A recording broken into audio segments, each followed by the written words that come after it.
ഊഞ്ഞാപ്പാറയിൽ സ്കൂട്ടറും ഓട്ടോറിക്ഷയും കൂട്ടിയിടിച്ച് ഒരാൾ മരിച്ചു.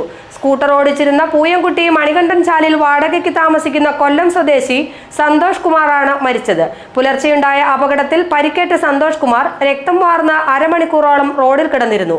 ധരിച്ചിരുന്നത് മുഖാവരണമില്ലാത്ത ഹെൽമറ്റ് ആയതിനാൽ അപകടത്തിൽ സന്തോഷ് കുമാറിന് മുഖത്ത് മാരകമായി പരിക്കേറ്റിരുന്നു.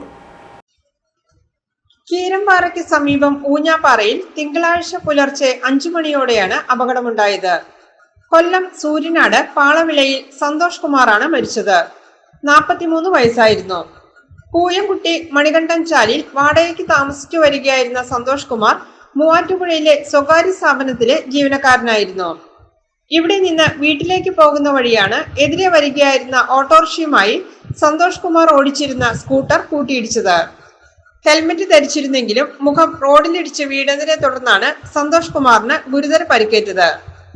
രക്തം വാർന്നൊഴുകി അരമണിക്കൂറോളം റോഡിൽ കിടന്ന സന്തോഷ് കുമാറിനെ ആംബുലൻസ് എത്തിച്ച ശേഷമാണ് കോതമംഗലത്ത് ആശുപത്രിയിലേക്ക് കൊണ്ടുപോകാനായത്. വൈകാതെ മരണം സംഭവിച്ചു. സന്തോഷ് കുമാറിന്റെ മൃതദേഹം കോതമംഗലം താലൂക്ക് ആശുപത്രിയിൽ പോസ്റ്റ്മോർട്ടം നടത്തിയ ശേഷം ബന്ധുക്കൾ ഏറ്റുവാങ്ങി പൊതുശ്മശാനത്തിൽ സംസ്കരിച്ചു. പുത്തൻപുരയ്ക്കൽ ഓമനയാണ് ഭാര്യ. GTV news, Keerampara.